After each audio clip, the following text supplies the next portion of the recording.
Hello and welcome to another episode of Coffee in the Woods. This is our fourth video in the series and also the finale. In this video I'll reveal to you my favorite way of making coffee. Actually, I'm going to show you two ways of making coffee, both of which will work very well in the woods. One just happens to be my favorite.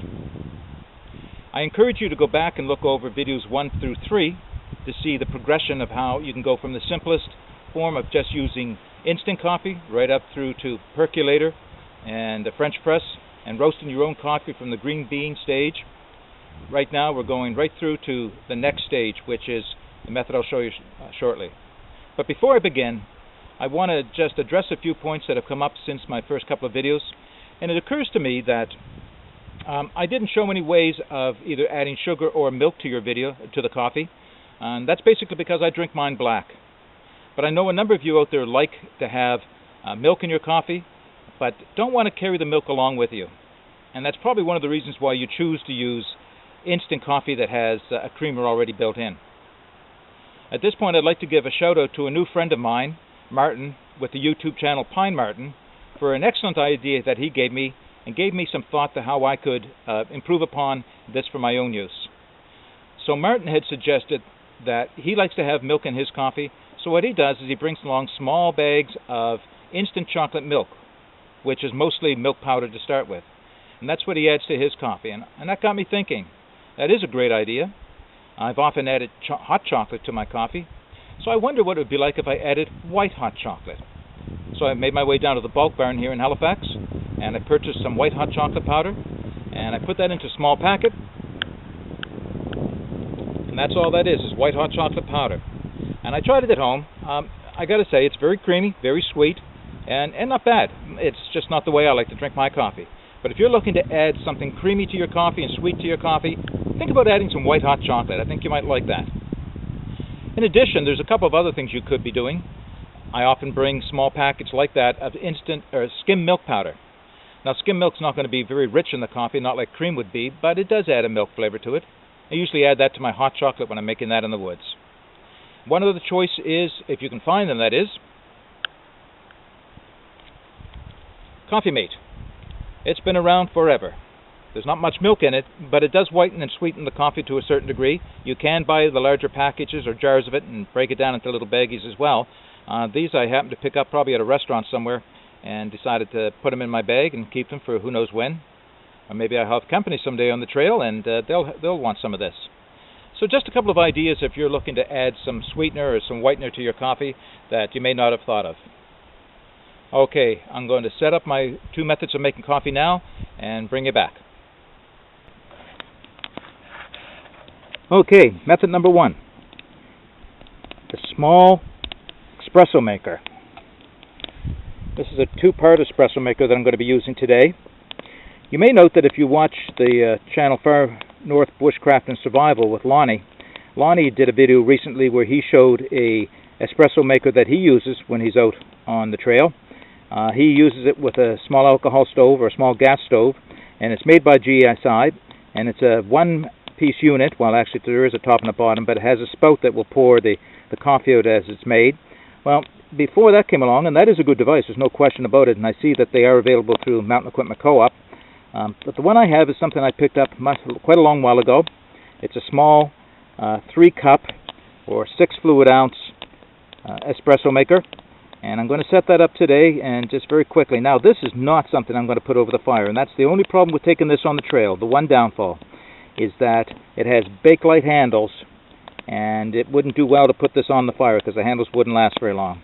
So I have my knockoff Trangia stove set up and going here, and I'm just going to put this together and put it on there, and in very short order we're going to have coffee. Now, just a couple points. You'll notice if I can get down inside there, you're going to see a small brass nipple or fitting.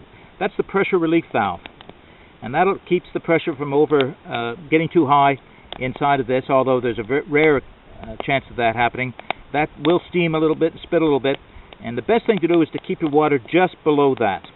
If it's above that, then there's a chance the pressure will build up, but if you keep it below that, then you're not going to have an issue. So what I have is a filter piece, and I have it loaded with very fine ground dark roast coffee. Now you can use any coffee. It doesn't have to be a dark roast coffee, but this is the holiday blend from Starbucks, and it's what we had all over the Thanksgiving weekend. This Thanksgiving blend, not holiday blend, Thanksgiving blend. I just ground some this morning very fine, and it's almost a powder, and that's one of the things you do with espresso, is you grind it very fine. And you can see it's got a little spout on the bottom. And this is going to sit down inside of the espresso maker. Clear off some of that grounds, a little bit important, and I'll show you why. The underside of the pot itself, there's a rubber or silicone O-ring. And they get old over time and they'll start to spit and steam, but this one is still in good shape, still works. You can get replacements if it does wear out. But what will happen is I'll screw this on the top, and I'll show you that as it's sitting on the stove. Alright, here we go. So what's taking place right now, the water in the bottom of the espresso maker is building up in heat and in pressure, and it's starting to turn to steam. And as it does, the steam is forced up through that little tube that you saw, and very quickly it bubbles out of the top. And there we have a small pot of espresso. Now, as soon as it's finishing bubbling, you should take it right off the heat. Anything that's going to come out after that is going to be a little bit on the bitter side. Okay, in a second I'll pour that into my cup. Now, espresso is not everyone's favorite.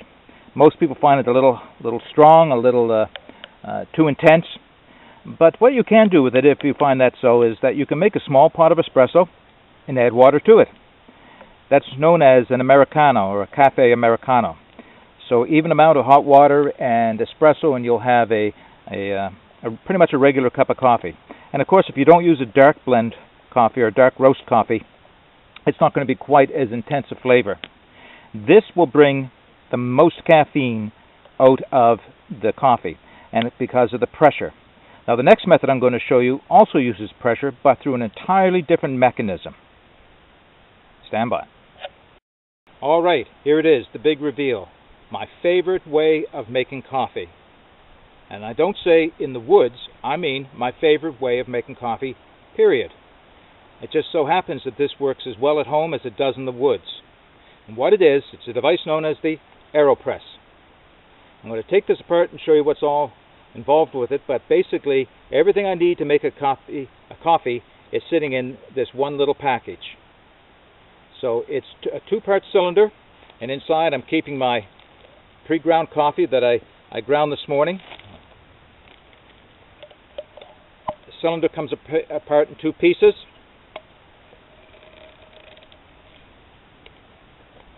A filter sits on top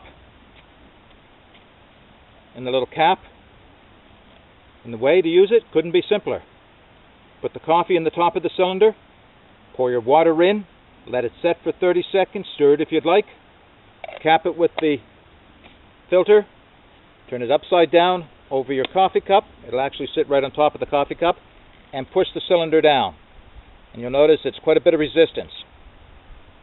There's an airtight seal between the rubber gasket and the larger of the two cylinders. And it's in pushing down of this cylinder that creates an intense amount of pressure inside the bottom. And it's that pressure that forcing all that hot water through the coffee that brings out all the flavor, all the caffeine. The makers of the Aeropress refer to the product as espresso.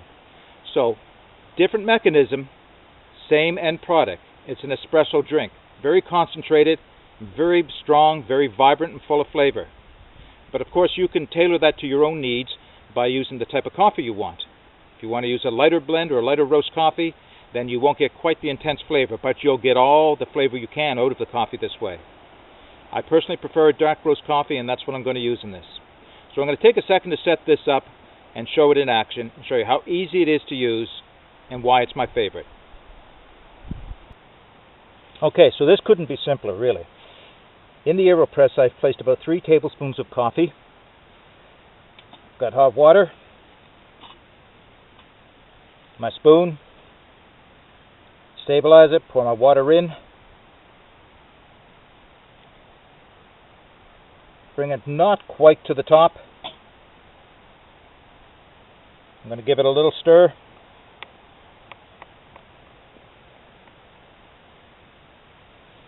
And hopefully you can see that on top is forming almost like a crust, a creamy crust on top, and that's known as the crema. And that's indication that you've got a good fresh roasted and freshly ground cup of coffee going.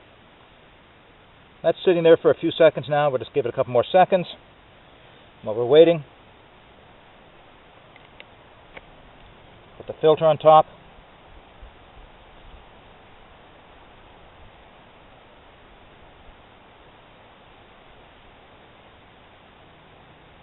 Okay, that's probably long enough. Now, got my Cooksa, or Cookilka. Turn the whole device upside down and push.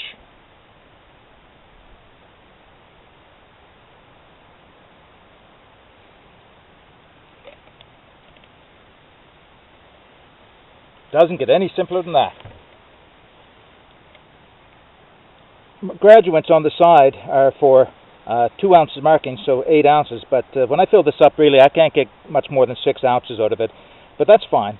Again, like with the espresso maker, you can add water to it if you find it too strong. Personally, I find it just right, but it's pretty easy to add a little water to it, or your cream and sugar if you like. Cleanup is a breeze as well. Take the filter off. It's like a small puck of coffee and filter, very easy to dispose of. I've got a fire going here, which I'm going to stoke back up just to be sure. All I have to do is reach over and that's it. It's gone. A little wipe off the top. Now I will wash this out, but it's not necessary because it's pretty much clean. But there we go. That's how I'm going to enjoy a cup of coffee.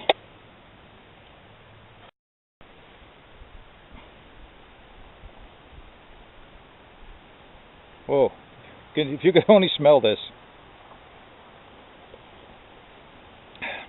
Wow, intense flavor, beautiful. I've got a little chocolate granola bar that I'm going to have with my coffee, and then I'm going to get packed up and head back down the trail. But if you'd enjoyed this series on making coffee in the woods, and you'd like to see more series like it, or something different, or sharing my adventures in the woods as I build my skills and share what I already know, I invite you to subscribe to my channel. Please hit the like button, share it with your friends, and I'm open to any comments below. See you on the trail.